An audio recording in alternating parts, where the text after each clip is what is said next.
Hello and welcome to the Business of the Business podcast. I'm your co-host, JP John Poz from the Two-Man Power Trip. Of course, joining me is the doctor himself, my co-host, Mr. Lavie Margolin. Lavie, how you doing today, sir?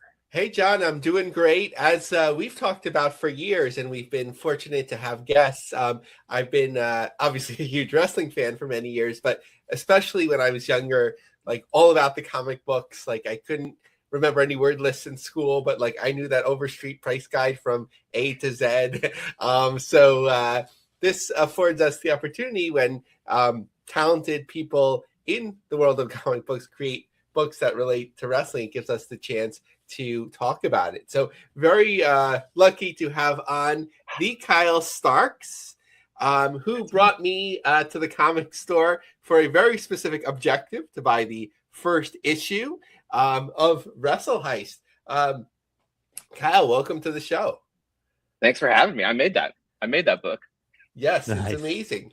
So before I turn over to John for the first part and we talk about it, I gave you a little bit of a heads up. Hopefully it wasn't a warning, but a heads up that I always ask my guests, two of my favorite books, two of the only books when I was a kid at that time were Valiant's Battlemania, which had the WWF license, which is quite a story, actually, if you go back and look that up. Whereas Marvel had a very realistic, outside of a Rick Rude alter ego type of character, but a very realistic WCW book as well that lasted for nearly a year. So each had its own advantages, right? You had the legendary Steve Ditko on Battlemania, which I never thought about till a few years ago. But which was your favorite and why at that time? Yeah, Dr. Lavie, you're going to love this. I don't know either one of those friggin' books. I never heard of them before. Wow. And I think I know, I felt like I know most of them. That was Good Valiant time, right? Like, that would have been Good Valiant. This was like, it might have even been the first book that they published. Like, no, it wouldn't have been the first. It would have been the first one, but I bet it was early. Yeah. Licensed books first, right? So they had the Super Mario, Zelda, but Battlemania was right there before they started doing the Gold Key series and their own books. That's wild. Yeah, and that's so crazy because when that would have been happening, I would have definitely been working at a comic shop, and I definitely would have been a big wrestling fan. You could have named any 20 wrestling books, and you named the two that I absolutely never. I don't know them. So I'm gonna have to say, I love the idea of a unauthorized Rick Rude alter ego. So I'm going to go with that one. That's what I'm going to go with. So Kyle, I'm going to have to go a little bit darker then. What are your thoughts on the Ultimate Warrior? It's bad. Shot? It's really bad. Any wrestling comic that just has one wrestler's name on it is bad. That's a fact.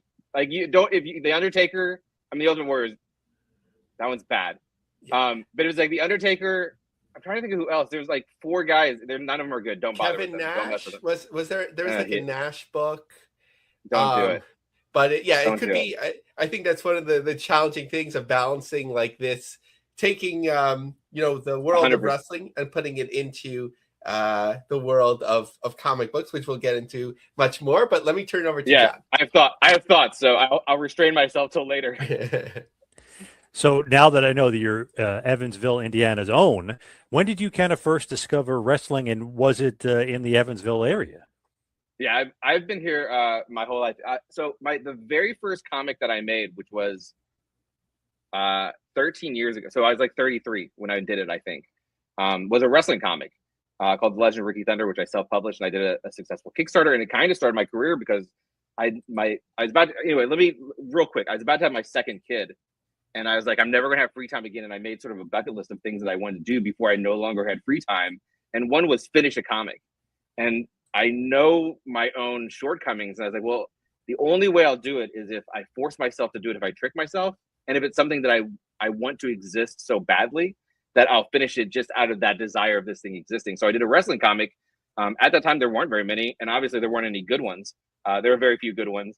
So I did this book called Legend of Ricky Thunder, and I was doing interviews, which was weird because I was just a guy working a blue-collar factory job, suddenly doing interviews about comics.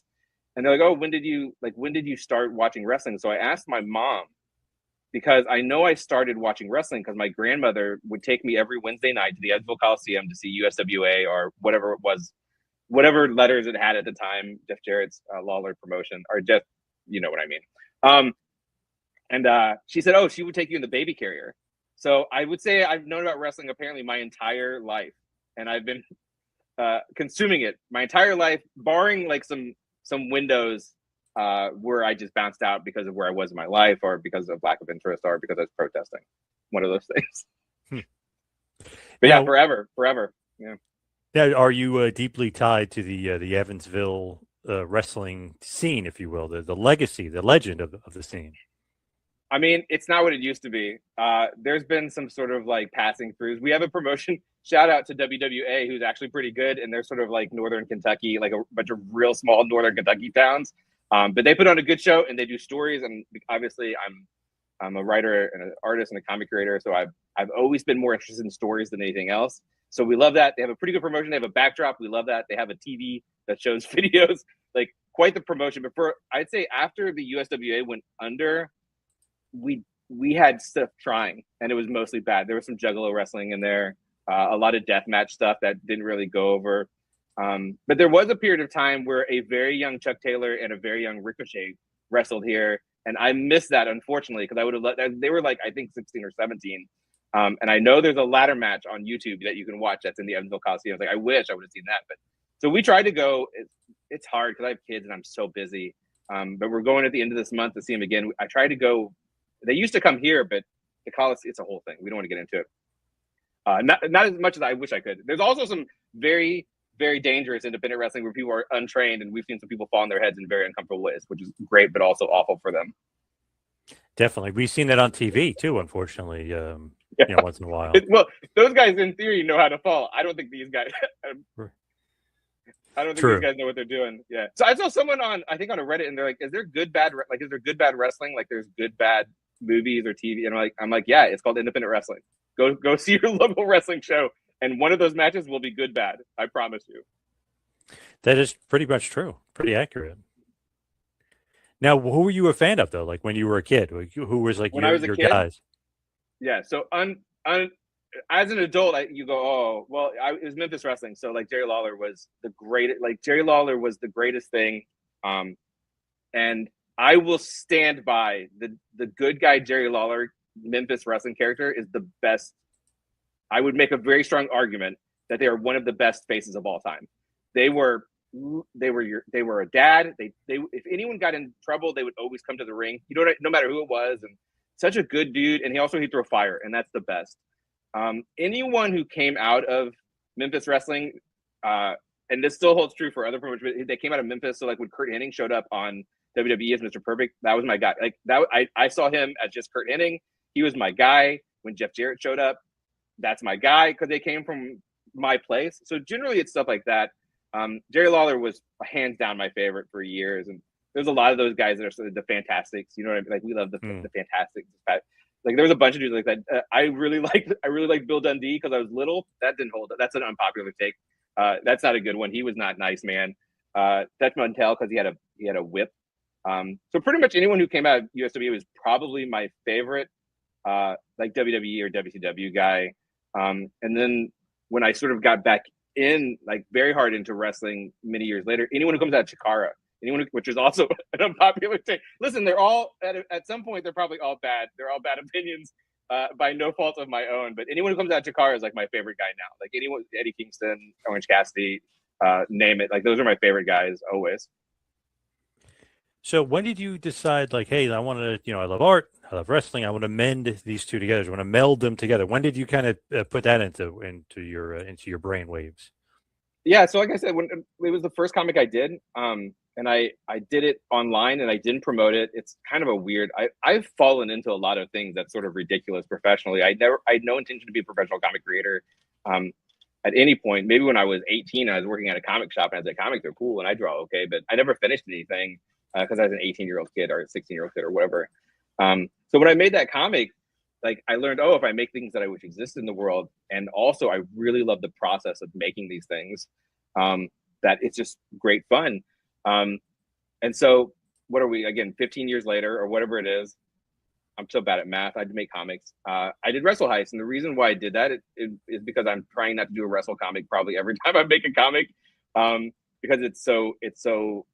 I like it. I like it for so many reasons, and I think there's a lot of crossover and sort of the Venn diagram between comics and wrestling and similarities and why we're attracted to each one. So yeah, it's really just I've kind of been fighting it off for a long time, but I kind of did WrestleHeist now because I wanted to do something that wouldn't stress me out. Like that was kind of the biggest thing is I just want to have fun with something, and I knew it wouldn't stress me out. I knew with the story, like it's just I'm just going to make the story. It'll be easy, and I found that to be true up until the last 2 issues, which are the actual heist, which is very complicated. Apparently, I've learned it's very difficult to do a heist in comics because of the flashbacks and the scene changes. And anyway, we're doing it. It's great. We're having great fun. So that's why now I did it. But I did it before because, like I said, I needed to. I wanted to finish a comic, and I was like, well, how can I guarantee that I, Kyle Starks, specifically, will finish a comic?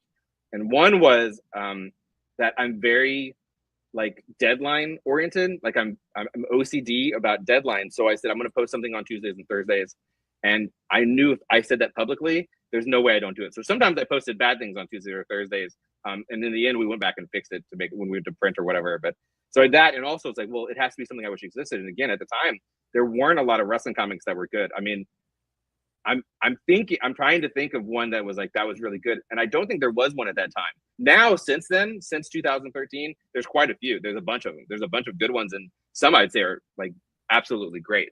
But it's I don't know. I like to think at one point in time, Ricky Thunder was voted the best wrestling comic of all time, but there was no competition. So. Love that. Ricky Thunder, the legend of Ricky Thunder. But let's hand it over to Lavie. I know Lavie's got a lot of questions about Ricky Thunder. Yeah, I'm like resisting so hard, just like diving deep into this USWA stuff. So maybe I'll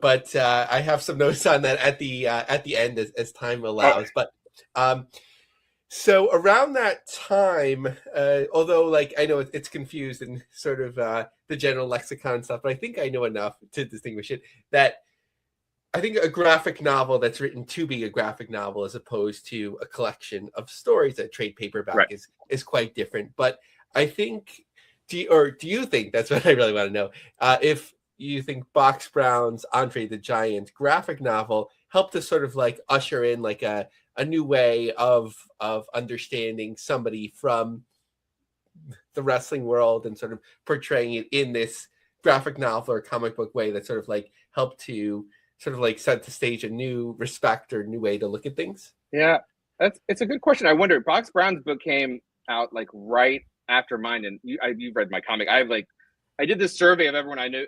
I asked everyone I knew who liked wrestling, who did comics or who liked comics and were adjacent to wrestling in some way. And Box Brown was the first person I reached out to. We've known each other because his book came out maybe a year or two after it. And I remember saying, because they're like, oh, Ricky Thunder is the best wrestling comic. Again, no competition. And I was like, I think Box Brown's Andre the Giant might be the actual best wrestling comic. It's really good. I don't know. It's a good question. I think because if we looked at the timeline, and I don't have it in front of me of what wrestling books came out, I'm not for sure the comic consumer universe really cared that much until Dana Warren Johnson's Do a Powerbomb. And I think there's like Joe and Starr has 2 wrestling comics that were direct to trade. They're out there, but like that WWE run is bad. It's super bad. Shout out to it's a really good Hopeless, who's a really good writer. Dennis Hopeless, who wrote, I think the whole thing is a really good writer, but it's weird, and I don't know who it's for. It's just selling comics to people who would want to own WWE merch. So I don't know if Box Brown, you could be like he was responsible, but that is a really good book, and I think there's a larger argument about how much that did for his career, because like people were like, he made good books before, he made great books after that. And I think it's because there's a lot more eyes on him to let him kind of do whatever he wanted to do then. Yeah. Shout out to that and the Andy Kaufman book. The Andy Kaufman book's really good too. Yeah, I enjoy them all. There's one where he wasn't the writer, but he was the artist about Vladimir Putin. So it's like a little bit, I think more of the writer's influence. It's a little bit more wordy and heavy, like whereas Box Brown, I noticed in that the way that you do things as well, like you can have one image, sort of like the wrestler walking down to the ring throwing the money, but like it conveys so much more rather than words. Whereas like in that book, like sort of going along with things where it didn't have as much of that opportunity. But I was fortunate to work with Box for my Trump Mania book. Oh yeah, the cover. Yeah, he did the cover and he did an image for each chapter, and then he did a cover of another book, which is a very rare book because it came out right before the pandemic. So like it kind of, but it was called Six Figure Gamer. Oh, neat. About sort of like looking at people of that generation and how they were sort of making money, which was an interesting thing, even though a lot of people didn't read that one, unfortunately. He's great. Yeah, I love Box.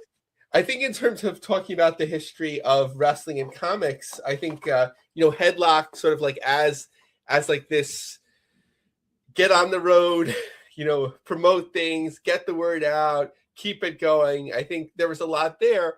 But from Mike, and he had shared this, posting publicly every once in a while, he seemed to be very frustrated that the major publishers weren't considering the book. But the way that I see it, and I have no idea of, his bank account, what works, but like, it seems like he's kept it going so much longer than potentially something that would have been accepted by a major publisher would have been.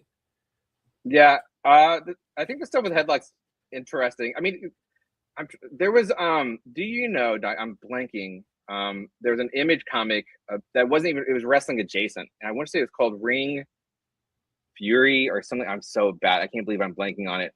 And Image put that out, and I know Michael like spoke to Image because if it's creator owned, if it's your own thing, that's sort of the who you want. But it's tough, man. And like no one wanted wrestling comics. Like in fact, based on sales of this one, I'm not for sure if they still want wrestling comics. Which is wild to me because again, there's so much crossover between, especially superhero comics and professional wrestling. But I know, like, if you want to look at an example of someone hustling and keeping their dream alive, like Mike's and Headlock's great because Headlock ended a while ago, and he sort of pivoted into working with professional wrestlers to have them write stories that he was sort of editing because he would have he would arrange an artist, which it's fascinating. He's made his own little wrestling empire. If you ever see him at a convention and you like wrestling, you better check him out because there's going to be someone there you want to see, but also it's cool wrestling. Like it's good stuff. Vampiro's motorcycle gang book, like it's good stuff. And it's interesting to see like what would Christopher Daniels do if he got to write a story. Yeah, he hustled so hard. And it's tough to say why a publisher didn't want it, but I would say probably the bulk of it is that it's pretty inside baseball in regards to Headlock. And they think people just don't want that. Like the broad audience don't want that. I don't know. That's speculation on my part. I can't speak for the publishers. I think Headlock's great. I think Mike's great. And he's working so hard. We love that. We love a hustler. And speaking of outliers, for your WrestleHeist book, I know the thing now is to have multiple covers. And one of them was, of course, using Rob Liefeld's Bedrock character, who I once tried to make. I'm not sure if you've ever heard of the Jewish holiday called Hanukkah, but you make these food sort of like, with different types of jelly inside or whatever. So there was some extra dough. So when I was 9 or 10 years old, I was trying to make my own Bedrock. So it's a character very much from my childhood. But that was on the cover of your book. So I'd love to learn how you connected with Rob about that. To me, he's still like 25 years old in my mind, but I love his podcast and how candid he is and just how successful he is. Yeah, I would say he is still 25, but that's speculation on my part. So I don't know that guy. Image just did when Youngblood was coming out, they did a month of Youngblood variants. And my comic actually was, I don't know why I got the email because my comic would actually come out the wrong month. It came out in December and that Youngblood month was November. I think because my book was supposed to come out in November. Anyway, but I was like, can I please do that? And the reason why I wanted to please do it very much is because the only other Image series I've done, which is the only other series I've drawn to date, was an Eisner-nominated book called Rock Candy Mountain. And when Rock Candy Mountain came out, they also did a Youngblood like crossover variant cover thing. So I did a cover instead of Rock Candy Mountain, it was Bad Rock Candy Mountain, and I drew the same cover, but I just exchanged the main character with Bad Rock. So I felt like it was very like serendipitous that it would be Youngblood again, and I was like, how can I not do it? Also, there's still a great joke there. Can you smell what the Bad Rock's cooking? Is very funny to me. Yeah, so that's true. Would it be cool if I met Rob Liefeld? I have not. I don't know him. I know people who worked with him. They say he's great. He's very enthusiastic. He's a little bit cranky. I think he's gotten a little cranky in the last couple of years, but I think he's very happy overall. And why wouldn't you be if you're Rob Liefeld? We're not going to go so far as to say the Jim Cornette of the comic book world, but when you've seen things and you're successful, you kind of call it out. Yeah, he's got opinions. We all do. I mean, we all do. Before we move on, you said Rock Candy Mountain. Is that from the song? Like the lyrics of a song? Yeah. It's a Kung Fu Hobo epic. I love that. That's awesome. Love it. Yeah. It was Eisner nominated. They just reprinted it last year, actually, because I got just successful enough. People were buying one of my books again, so they reprinted it as one collection. Go out to your local comic shop and get Rock Candy Mountain. It's very good. Hard recommend. So in terms of, the content of your book, just having read the first issue so far, I think the second issue is about 2 weeks away. Very soon, yeah. I think most wrestling comic books, and it's hard to get away from, is that evil promoter trope. And not to give things away, it's there, but it's sort of a fresh take on things. So what were you thinking about, what's been done before, sort of there's sometimes the easy way out, which doesn't generally work, in terms of fiction and wrestling, and finding a different path. Yeah, so I don't know when we want to have this conversation about just how wrestling comics are generally made, or any wrestling media. I think the thing is, you want to I love archetypes. I love archetypes in all of my work. I think they give you shorthand, and they're, especially now that we're doing 4 and 5 issue series for everything in comics, having shorthand and an idea who these characters are speeds along the process of telling a good story with them. I know a lot of people are it's Vince, and I'm like, I don't know, man. Every promoter is bad. Historically, they're all awful. It's not really a trope. It's not really a bit. It's kind of the status quo. You know what I mean? So that was it. But also, it's for the nature of what this book was going to be, which is called WrestleHeist, it might surprise you. It's about wrestlers doing a heist. It's well, what's the most interesting / dumbest thing they could be heisting? Which means they have a lot of money. And I think the answer is, obviously, it's these promoters. They're the ones who have all the money. So doing evil promoter, it's just the easiest. It's just the best way to tell the story and the most interesting way. And I think if you're a wrestling fan, again, it's a shorthand and a trope where you go, of course. Of course, he's the problem. And then we try to make them, bad enough that people want them to be robbed. That's the sort of secret. And he's pretty bad. He's pretty awful. So, in terms of the cover A, so those seem to be inspired by the wrestling magazines, Pro Wrestling Illustrated specifically. How did you come up with that concept? I think it really stands out well, and it's sort of engaging, the little headlines. Yeah, I hope it does stand out. Well, here again, they're not good answers, but they are the answers. I'm bad at covers. I'm bad at splash pages. I'm bad at hero shots. I'm bad at dramatic images that would attract some. It's just, I'm a storyteller. I do sequential storytelling, and I think that's my strength. My art is only okay. I think I can say that humbly and objectively. So it's well, what do you want? What can catch someone's eye? And I found that the peak of my design skill is 1970s vintage pro wrestling magazine. So they're all, every A cover is a magazine cover. It's a lot of fun.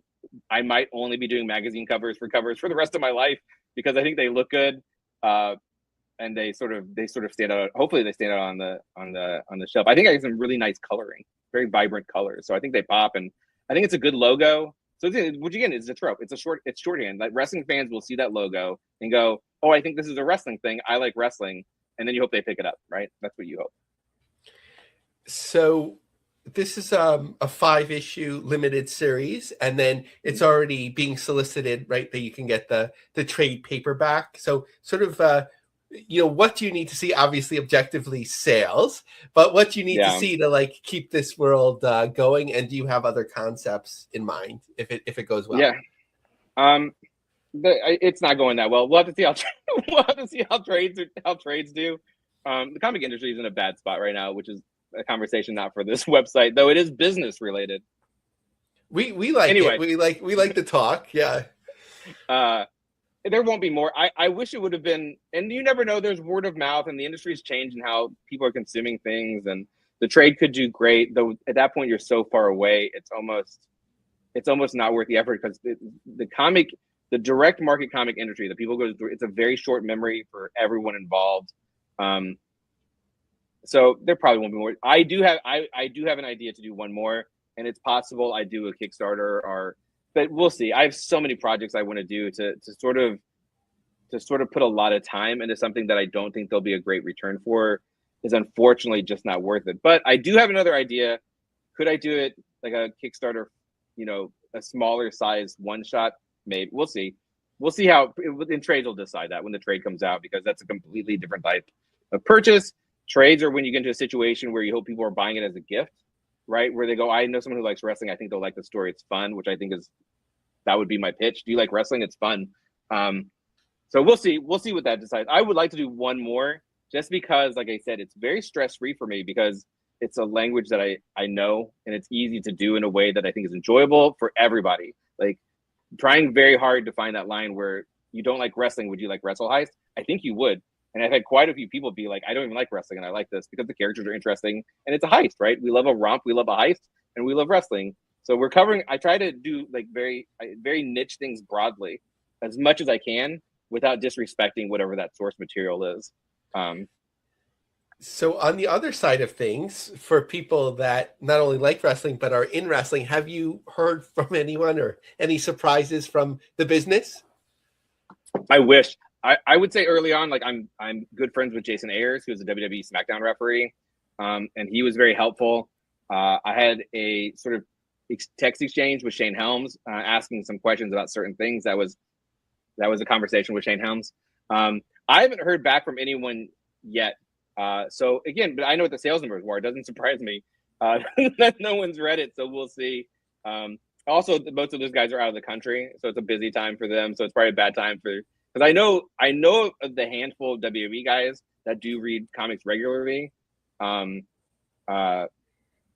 supposedly, Gargano supposedly, Kofi and Xavier and Omos, I think, are real life comic book fans, where they sort of stay on top of it. I haven't heard anything yet. We're hopeful because you know what? That is the best promotion that I can get is Kofi Kingston saying I just read this book and it was good. But I don't have control over that. We don't have control over who's saying nice things, unfortunately.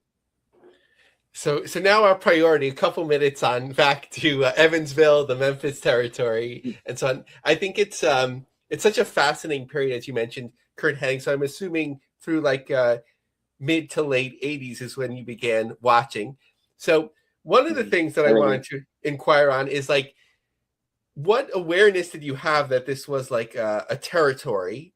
Obviously, you know that there's Memphis because they have Mid-South footage, and I think when it would be bicycle to Evansville, it would be just an hour. But did you even know they were going to Louisville or Arkansas or Nashville, or it's just like very much there's Memphis and there's Evansville? I don't think I knew that there was other stops. And whenever they showed, because we had I can't remember what their Saturday morning show was called, but it had this great opening of like this wrestling statue spinning and cool music. Like I always thought that that's where they wrestled in Memphis, which was like kind of like those early NWA Power. There's like there's 3-seat bleachers that kind of go like a really great. I just assumed that was the Memphis wrestling arena. So whenever they showed like the Mid-South stuff, which like was a million people, it was always very confusing to young me. But I did understand like. I think I did understand like there was a Memphis show that was basically our show again. I think even as a kid, I understood that we were a test run. And I think the biggest reason or the moment that I sort of figured that out is that obviously Andy Kaufman didn't come to Evansville, but they would still test run Andy Kaufman bits with Jimmy Hart sort of speaking on behalf of Andy Kaufman, which is always weird because it's like, this is what Andy would say if he was, you know what I mean? Like it was a weird way of having to do this bit rather than sort of Jimmy just doing it because what did we know? So I think I understood that we were kind of a test run for what they were doing, but we never saw the Memphis, like I never saw the Memphis show, right? I just saw the Saturday morning show, which was just continuing story to set up the next week's, loop or whatever. I was pretty little then. And I was just happy to be there for the most part. But I think I did understand. And I think every now and then maybe they would mention that they went other places, hoping to sell more tickets, probably. Like maybe these people would go see, even though you would see the same show twice, because that's how they were doing it then. They were just test running for the big Memphis show to get all the kinks out before they got there. Yeah, I think I knew, but I also think I didn't care. And I still don't. It's not real. You know what? What? It's not real, and I don't think there was ever really a point where it was like a Santa Claus moment for me. You know what I mean? Where like it was ruined. I don't know. Like there's a lot of running off. There's a lot of fake physics. I think even as a young child, you go, I don't think that's how physics works. I think they might be playing along a little bit here. So I think I understood that was like a production. So my question is not necessarily follow-up question is not necessarily if you ever perceived it as fake, but was there a time when you realized like this is not the major leagues of wrestling anymore, where it started to appear like, okay, this is Jerry Lawler in the universe, and I do believe he's the best babyface ever. Sorry, John. Hey. But in a different way. I love that. But where you start seeing like things going downhill, you're like, the talent is moving out fast. Yeah. I would say the moment where I probably realized these things were not equal was when like Kurt Hennig showed up on WWE, and then I'm trying to remember there was some Coco Beware. He was one of our, you know what I mean? It's like once you start seeing that, you're like, oh, these guys are going, and like there's more people there than what's on our TV show, because again it was like a 3-row bleacher. You go, man, it seems like they have thousands of people maybe watching. They have pay-per-views. I think that was the point where you go, oh, I'm kind of watching. The thing I like a lot is kind of the minor leagues. And then, of course, the talent started changing where everyone's getting shorter. You know what I mean? Everyone's getting – suddenly Jerry's like the tallest guy on the show. That's weird. So I think stuff like that. But, you know, like I have very clear memories of like seeing Macho Man wrestle in Evansville. Not quite peak Macho Man, but like you knew who he was. But he, like there's a lot of those guys would show up because they were still kind of doing, you know, indie appearances. So it wasn't until you go, oh, people are leaving our thing to do the other thing, that I think I really went, oh, like this is kind of the dinky mall of wrestling. But I think all that stuff, they did story stuff. Like USWA did story stuff always. And that was always it's always my favorite part. So I was always soft on it. But at one point, whenever it was, what was the name of PG-13? Was that the name of, that was around the period where you go, oh, I think it's bad. I think it's bad now. And it was bad. So I think they quit showing on Saturdays here. I think at some point they also were just like people quit watching enough that they didn't even bother to show it on Saturdays anymore. And so you couldn't even watch Memphis wrestling for a long time. And it's probably for the best, honestly, because I always have my memory of all that throwing the fire, getting hit by the car, all that cool stuff. Dutch Mantel his whip, the Moondogs, like. So I have happy memories. I didn't have to really go through and I might have been kind of out then too, because I think that was sort of the next generation era, and that's the one window that I was full out. I was full out as a teenager. I was full out of wrestling for, I don't know, I want to say like a decade, but it's probably like 5 years of that. So I might have just not been watching it all and just was blessed to miss it, because I have my happy memories. No, it sounds like an amazing thing, and it's kind of interesting because like when I talk to people from Cookville, the Smoky Mountain territory, I'm jealous of that. When I hear about USWA, I'm jealous of that, even though my home arena was Madison Square Garden. So, it's all about different perspectives and exposures. So I have one more question before I turn over to John to finish us up. So my daughter is in a art and design high school, which is actually, it has like a historical pedigree for people in comic books. She's actually more focused on fashion. But being a professional in the field, do you have any advice for her that won't scare her off from pursuing her interests? Yeah. Is that the school Erica Henderson went to by chance? Do you know? I think she went literally to the Fame High School, like the school that Fame was based on. This one's a little bit different. This is the one Mark Texiera went. Okay. Yeah. Neil Adams. Yeah, I know Erica came out of there. So look, here's what I say. And I think for any creative endeavor, make the thing that you wish existed. I think that goes for fashion, it goes for anything. Make the thing that you wish existed and do it to the best of your ability, and do it all the time. Like that's how you get good at it. Just do it all the time. And if you love it, that's easy. It's easy to do that. And I think if your North Star is, I wish this thing existed, even if you don't do a great job that time, you'll still like it because you kind of made something to the best of your ability that existed, that you wish existed. And I think creatively, having that North Star always drives you to finish. And I think finishing is the hardest thing to do in any creative endeavor. I know you can tell when people went to art school and when they didn't go to art school, because they finished. Like they understand, like the hand will never be perfect. You can draw it over and over and over. At some point, it just has to be done. And I think that's kind of the biggest thing that art school and taking criticism. Those are the two best. I went to art school, so I can speak with whatever some knowledge. Is that you learn what criticism is good, what criticism is real, because that's what I assume at her school it's the same way. We didn't have finals. You put your stuff up, and then everyone said if it was good or bad. Like they went around the class, and everyone's like, "Well, I think they don't like you. It's never good." So you figure that out, right? Like that. But if 4 people say the same thing, then they're right. So there's no finals. You just have to finish. I think that's the thing, and she's probably already doing that. You try to make the thing you wish existed in the world, because then you'll always like it. Even if you don't get rich, you love doing this thing, and you'll finish it. And those are the most important things. That's my advice for young creatives. Thank you so much, John. Mm-hmm. So where can everybody find and follow you and WrestleHeist? Where can everybody get it? Yeah, you can only get WrestleHeist at your local comic shop because it's a weird industry. So go to your local comic shop and see if they have it. If they don't have it, they can probably order it for you, and they should order it for you because that's their job. I am at the Kyle Starks on almost all social media. I have a Patreon that's just Kyle Starks, and we do a sticker club and fun stuff. If you want to give me $1 or $5. Nice. All right, Kyle. Thank you so much for all the time. Everybody, check. We out could have talked so much WrestleHeist. longer than this. We could have talked about so many things. John, we barely spoke. We got to barely spoke at all. We got to get you back on. Oh, please. Yeah. I love talking comics. I love talking wrestling. I love that I get to talk to wrestling people again. Just because like there's like, I know we're trying to wrap up, but like, if I'm trying to tell someone at a comic shop what this book is about, it's kind of a longer, more challenging thing. Whereas if it's wrestle people, I can go, oh, it's what if after the Montreal Screwjob, Brett decided to rob WrestleMania? Like Right, that's it. right. Yep. And for a wrestling purpose, you go, oh, that's interesting. For them, I have to go, so there's this guy, and then there's this other guy, and then I have a Gotta explain it. Yeah, it's tough. So it's always nice for to get wrestling people on here because ostensibly it is for wrestling fans. I think if you're a wrestling fan, and again, we could, I think, Do a Powerbomb is. If you guys have, if either one of you haven't read Do a Powerbomb, you should check it out. If apparently on like Hoopla, you can read it for read. And I'd say the first 4 issues are the best 4 issues of a wrestling comic, and then there's a 5th issue. I don't want to disparage that, but it's not for me. But those first 4 issues are the best wrestling comic.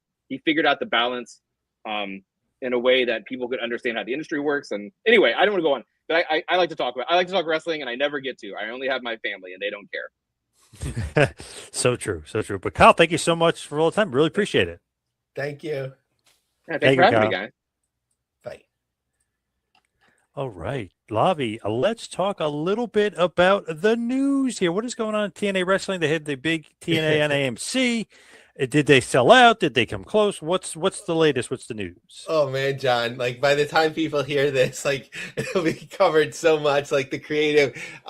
Like when I was watching it, I was like, I'm really not enjoying this.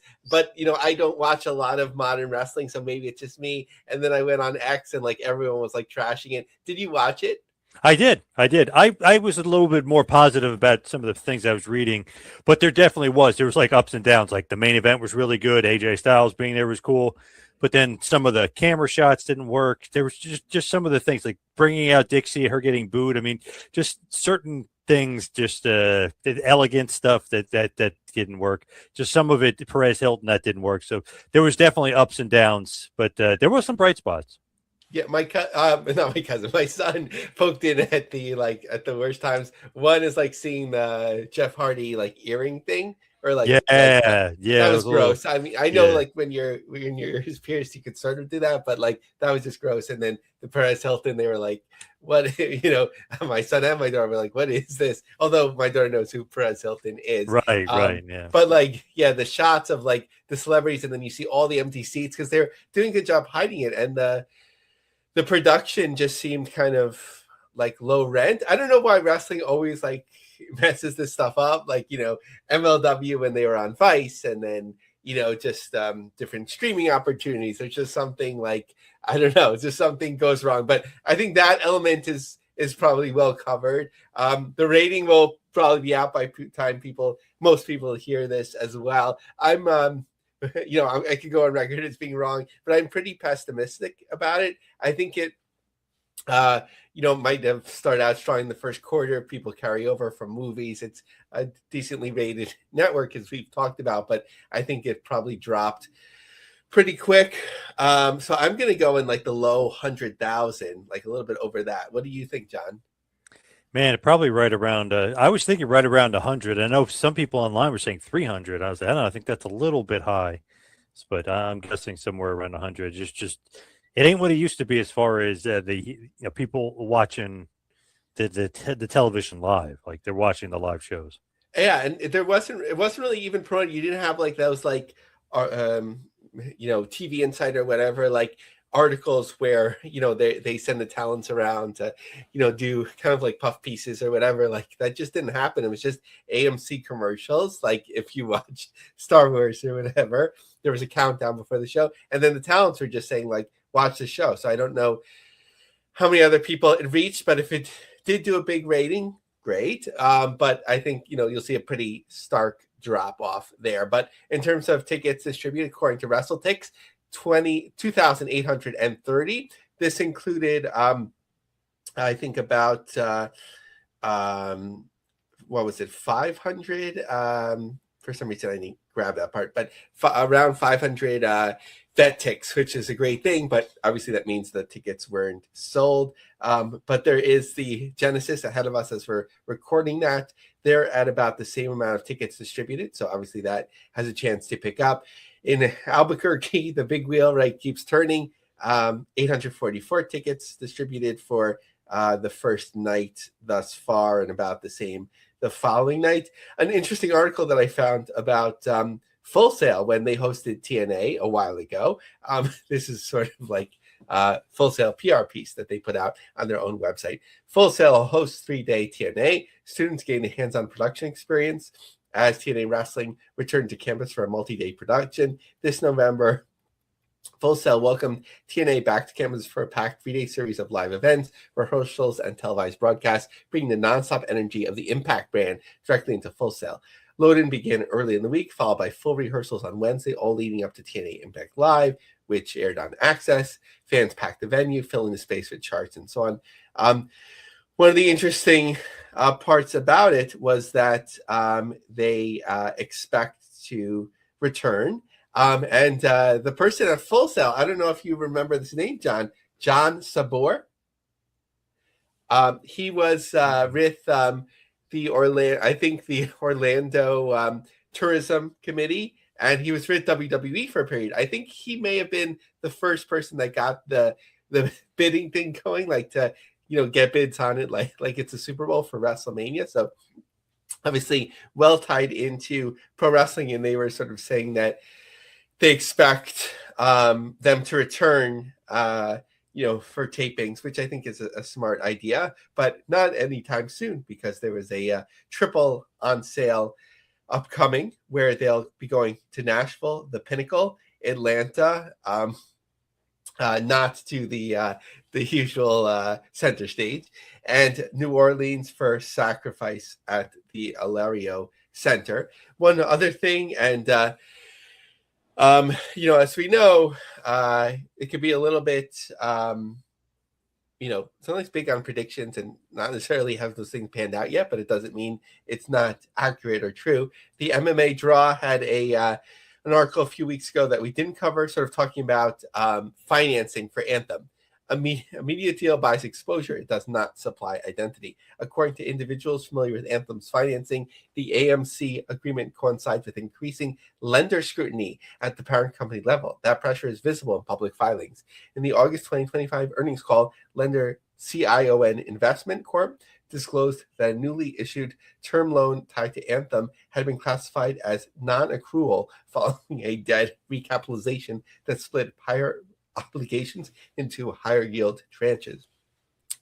In lay terms, non-accrual status does not mean default. It means lenders are no longer assuming timely repayment and are actively reassessing risk. So from what I understand, Anthem borrowed money, and it's very unlikely that they'll be able to pay it back. So that's not a great sign.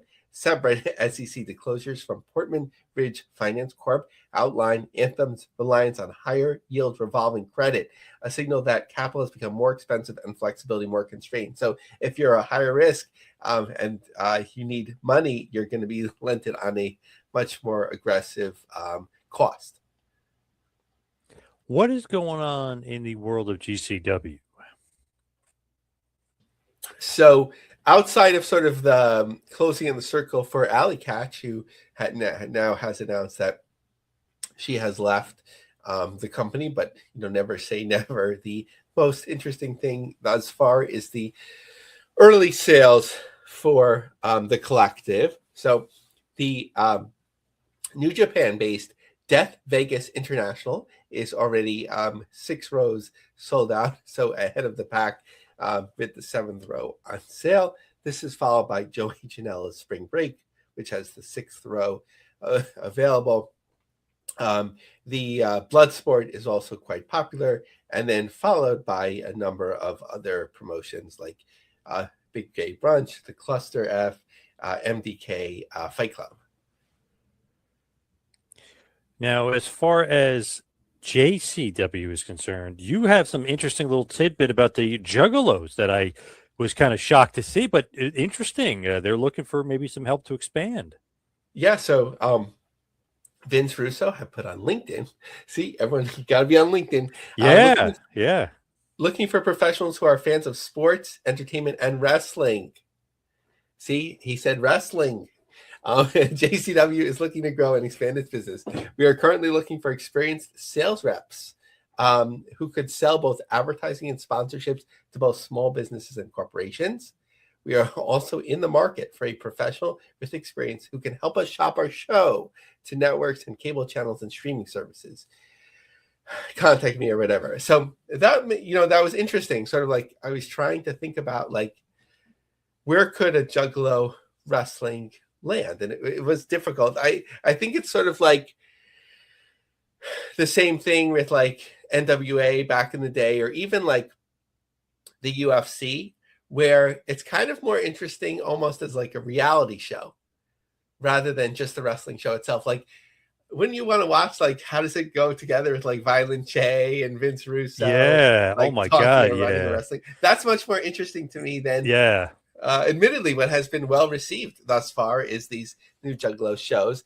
Because like the streaming services that they can get, they're probably on or have access to, whether it's Triller or YouTube and the other resources that they use. I don't know who is paying for such content right now. I think for traditional cable or like premium services, like I don't know if it fits, anyone's mold. Like, are there any like outlets that you would imagine, John? Man, like obviously you can't do Netflix, Amazon, like maybe. Like I don't know. I can't think of like. Obviously, AMC kind of shocked me. So maybe there's another network out there that wants wrestling that could just absolutely shock me. But like CW is taken, Fox doesn't want wrestling anymore. Like I don't know. Yeah, I don't know who's like mainstream but edgy. Like that used to be like Showtime or something like that, but they're not really, or Spike or something. Yeah, they're not really like out there in such a way anymore. But the Juggalos, like they create their own thing. So, but it just shows that the aspirations maybe are bigger than we might have imagined for all of this. NWA news? You got some NWA news? Yeah, so just one piece. Colby Carino, who unfortunately was in like he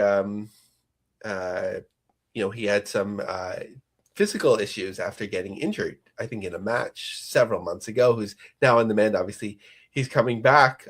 There was word that he was like negotiating with WWE and AEW, or it was rumored, whatever it may be, but we knew with WWE that he got blocked when he was very close last time. But he signed a multi-year deal with the NWA. So from the NWA business perspective, I just want to say that's a great thing. He's really like one of the important faces of the NWA. It's only an upside from there. And I just want to say basically, like, I hope this does give him the financial stability and career growth that he needs, rather than just like as a backup if he couldn't get, something else. He's overcome a number of challenges that have been, public. And, I think it's just a smart move by the NWA, certainly. He's a hell of a talent. Love me some Colby Carino. But what's going on with the MLW? What's going on in Major League Wrestling? Anything of note? So basically, Chicago was sold out. They opened up, a few more tickets there, and that's, legitimate. And with Battle Riot getting closer, PW Insider said that they were happy with their sales, and why not? They're getting close there. So this is in terms of the reserve seats in the Osceola Heritage Park in Kissimmee, Florida, on January 29th. The Battle Ride 8. So tickets distributed 533, 849 setup, but that doesn't include the GA. Max Republic, our buddy Kevin, anything of note? So they're announced a number of additional shows, sort of like a second swing. So we know in front of us Laredo, San Antonio, Loveland, and Denver in late January, early February. So now Frisco, Texas, Enid, Oklahoma, Bangor, Maine, which I haven't looked into the size of those venues, but it's, smaller towns. And, it's up to the venue, I believe, as best I understand, to show interest and work with Mass Republic as opposed to, Mass Republic just, mapping out their own tour and booking the venue. So it's something that has to work for these venues. Candidly looking into Laredo and San Antonio and Loveland and Denver, like not a lot of tickets have been distributed, but they always say Lucha comes later and so on. I love the concept, and obviously we wish them well with our friends there. But things certainly have to pick up, but based on what's available, these other venues are interested. So that's a good sign. And it just reminded me when I went, not even that far outside of, like a major metropolitan area. And it really is in itself, Albany, New York. When I was there last year for my graduation, you're looking at like I think it used to be called the Pepsi Arena. I'm not sure if that changed, but like there wasn't much on the board, so like the impact when venues have like an arena football or, other sort of promotions, it doesn't necessarily need to sell out to be successful, because if the venue isn't in use, we're kind of like used to it from New York and New Jersey. The venues are always in use, whereas like when you go a little bit further out, success may be judged differently. Gotcha. How about Limitless? It seems like their show coming up. I mean, we're talking about almost 2,000 people. This is a big time show here. Yeah, I love like what Limitless is doing, and I think we have to have the owner back on. We sort of did that case study about 1.5 years ago now, right? When they first went to the Coliseum, so they had been back there at least once, and maybe this is the third, maybe even the fourth time. It's definitely the third at least. They booked, MJF and Hook, but it's really a Limitless wrestling show because it's mostly, it is their talent that forms the structure. So I love this sort of like it's a territory, right? Like they regularly run smaller venues, but then they have these like huge blow-off shows in this old hockey venue where they're using, I would say, a little bit more than half of the venue. So you could even like, I don't think they're going to open it up for tonight for more because there's like about 100 tickets left, probably less as we're recording this, but they'll probably sell it out. But like they could even be more ambitious, as they grow. So just an underreported success story. Big time. Now, it's maybe a little bit controversial here. What's going on with Israel? I know Priscilla Kelly is no longer doing the IPWA show. Yeah, so obviously people that listen every once in a while, it's like meaningful to me. I am a big supporter of the state of Israel, a Zionist with a capital Z, and that is a positive thing to me. And was excited to see that Priscilla Kelly, also known as Gigi Dolan, was coming. And when she announced that, the haters came out, and basically they were so aggressive towards her that she like just delisted her X account, and she canceled and basically apologized for it. I don't hold anything against her for that. Basically, like she was just looking for a booking. She didn't take any particular side or anything like that, but she canceled. But smartly, they booked someone who I'm not even sure if he's on X or whatever, Carlito, who doesn't give a whatever what you think about him going there. He's going to go, for the booking, and I know shoot, I just forgot. So one of his contemporaries from WWE had been Chris there. Masters. Yes, thanks so much. Saved me again, the theme of the show for the last 6 years, who went there without controversy. But I guess, like, in terms of Gigi Dolan or Priscilla going, like, she's, younger and more connected to social media and would be more affected by it. But it makes sense. But, Israeli wrestling will continue on. People will take bookings. And although I don't believe there's been any human rights abuses, full stop, as they say, people of a younger generation. Even if you did believe it, you have nothing to say about what's going on in Saudi Arabia. There's forced labor that are building these stadiums. They're literally building a new stadium for the Royal Rumble, which doesn't look like it'll be ready. But when you have people that are actually, I don't know who's working on this one, but there has been a history reported of forced labor. Basically, they put advertisements in Asia, come work, and then they charge you more, and you can never really get out of those sort of commitments.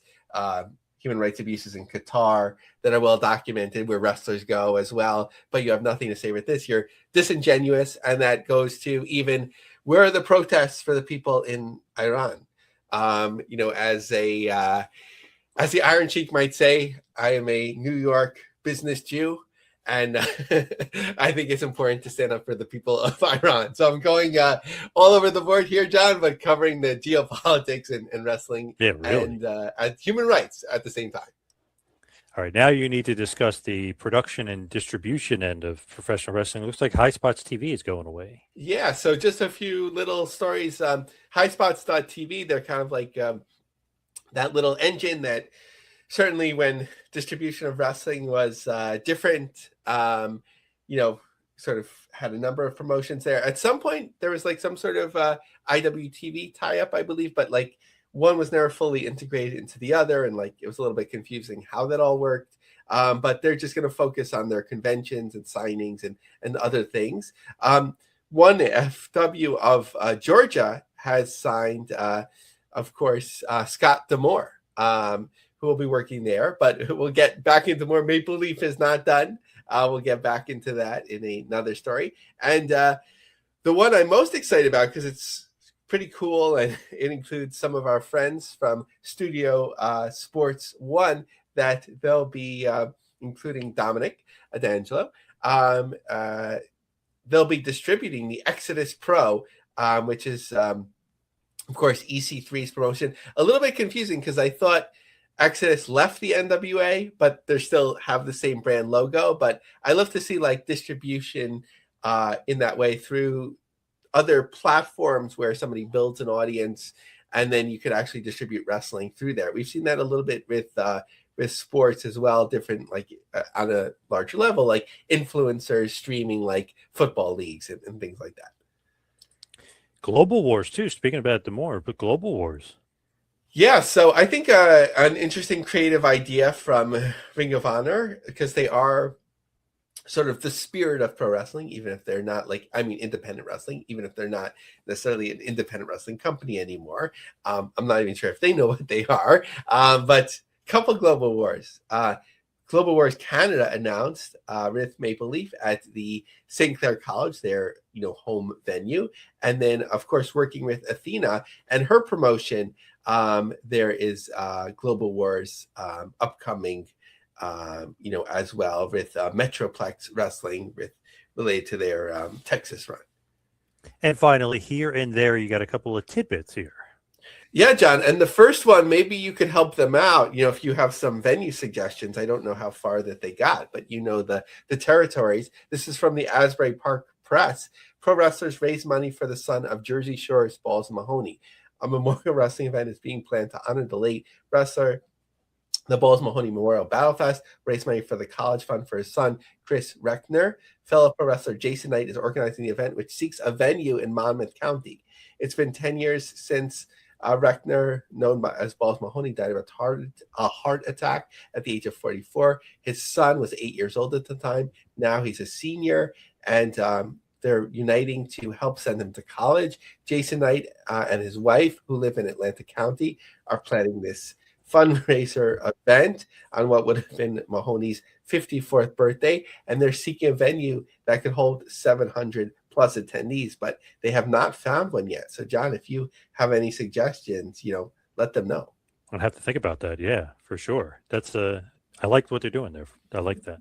So let's wrap up this bad boy and head towards the plugs. From me on Twitter and Instagram at 2Man Power Trip. How about you, Lavie? Yeah, follow me on X at Lavie Marg, LAVIE-MARG. Check out my long form articles on LionCubJobSearch.com, on LinkedIn. Join our group, The Business of the Business. And if you have a opinion about my political leanings or commentary, sorry, my office hours are closed. All right. Thank you, everybody out there, for listening. See you right back here next week for a little business of